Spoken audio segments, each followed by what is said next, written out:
नमस्कार दोस्तों, कैसे हैं आप। भारत की बॉलिंग लाइनअप ये एक ऐसी बॉलिंग लाइनअप है जहां पे सिर्फ बुमराह विकेट लेते हैं। प्रसिद्ध कृष्णा का एवरेज 29 का है, मोहम्मद सिराज का 30 का और आकाशदीप का 35 का। मतलब क्या है भाई, अगर आप 2023, 2024, 2025 की किसी भी साल में मोस्ट विकेट टेकर की लिस्ट निकालेंगे तो उसमें एक भी इंडियन नाम नहीं मिलेगा बुमराह को छोड़कर। हालात तो ये हो गए हैं कि लोग कहने लग गए हैं कि ईशांत शर्मा और उमेश यादव को वापस ले आओ। वैसे सही भी कह रहे हैं, इनसे अच्छे तो वो थे।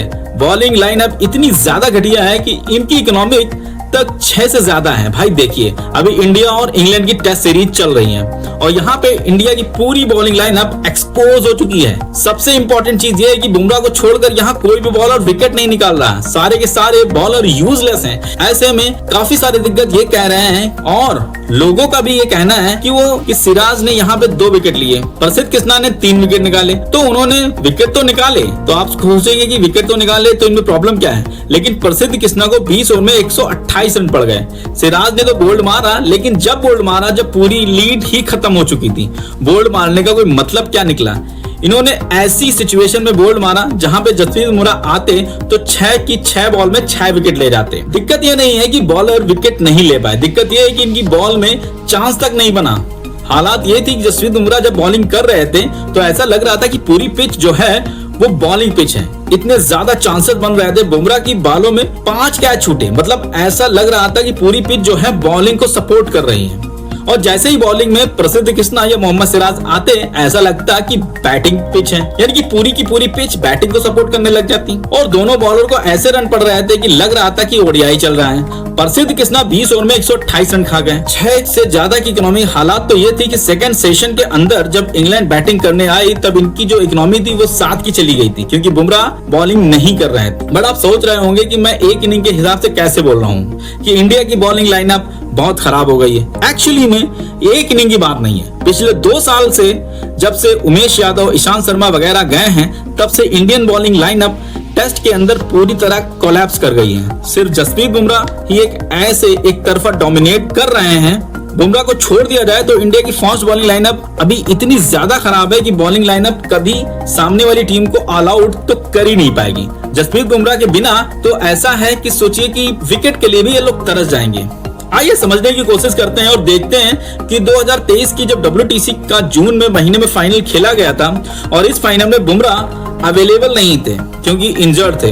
अब बुमराह जब इंजर्ड थे तो इनकी जगह उमेश यादव को बुलाया जाता है। मोहम्मद सिराज के साथ मोहम्मद शमी रहते हैं, उमेश यादव रहते हैं और शार्दुल ठाकुर रहते हैं। ये बॉलिंग लाइनअप इंडिया की थी। यहाँ पे इन्होंने विकेट भी निकाले। पहली इनिंग के अंदर शमी ने 2 विकेट लिए, सिराज ने 4 विकेट लिए, शार्दुल ने भी 2 विकेट निकाले। अब आपको लग रहा होगा कि यार सबने विकेट तो लिए हैं, दिक्कत क्या है। इन्होंने ऑल आउट कर तो दिया ऑस्ट्रेलिया को, दिक्कत क्या हो गई यहाँ पर। अरे भाई, ऑस्ट्रेलिया को जब इन्होंने ऑल आउट किया तब तक ऑस्ट्रेलिया 469 रन बना चुकी थी और इस बॉलिंग पिच में मैच ऑलरेडी निकल चुका था इंडिया के हाथ से।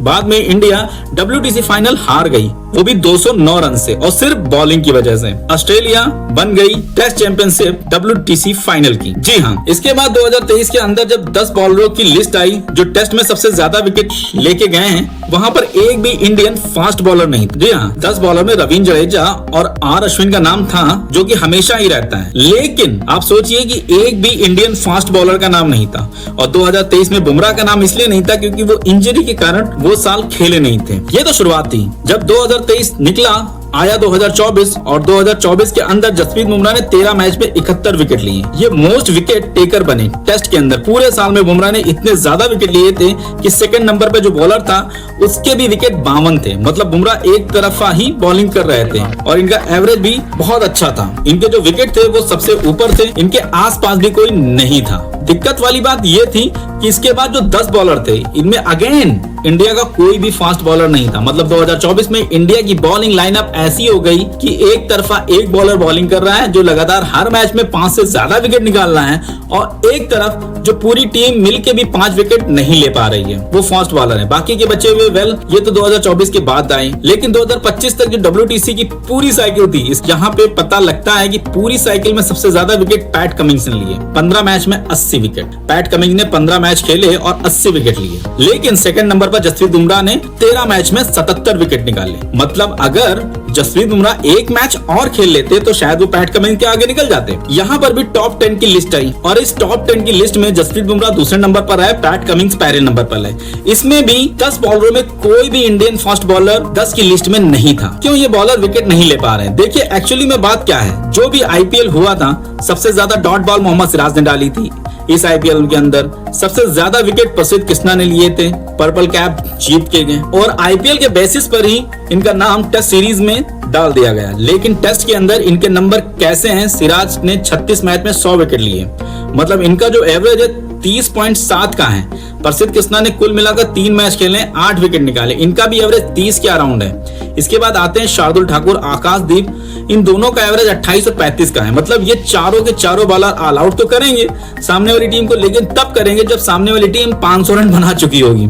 इसका मतलब एवरेज इनका बहुत ही खराब है। कितने बेकार बॉलर हैं। वहीं ऑस्ट्रेलिया, जहां तीनों बॉलर में रेस लगती है कि सबसे ज्यादा विकेट कौन लेगा पूरे साल में, पैट कमिंस का जहां 22 का एवरेज है, मिचेल स्टार्क का जहां 26-27 का अराउंड एवरेज है, वहीं हेजलवुड का 24 का है। और इंडिया की तरफ फास्ट बॉलिंग लाइनअप है जहां जसप्रीत बुमराह का एवरेज 19 का है। इसके बाद बाकी के बचे फास्ट बॉलर जो 4-5 हैं, इनका सबका एवरेज 30 से ज्यादा का है। अभी हालत ये हो गई कि ये लोग कहने लग गए कि भाई ये यूजलेस हैं, इनका कोई भी मतलब नहीं है, सारे के सारे फास्ट बॉलर निकाल दो, फिर बुमराह को इंडिया में रहना चाहिए। बाकी के बाकी आप पुराने फास्ट बॉलर को लाओ, शमी को लाओ, ईशांत शर्मा को ले आओ, उमेश यादव को ले आओ। जो बाकी के फास्ट बॉलर हैं, व्हाइट बॉल के बॉलर हैं, ये आईपीएल में बॉल कर सकते हैं, ओडीआई में बॉल कर सकते हैं, टेस्ट बॉलर नहीं है, ये रेड बॉल के बॉलर नहीं है। इनका एवरेज और इनके नंबर बताते हैं कि ये व्हाइट बॉल के बॉलर हैं, ना कि रेड बॉल। वैसे क्योंकि ये बॉलर यूजलेस ही नजर आते हैं टेस्ट के अंदर।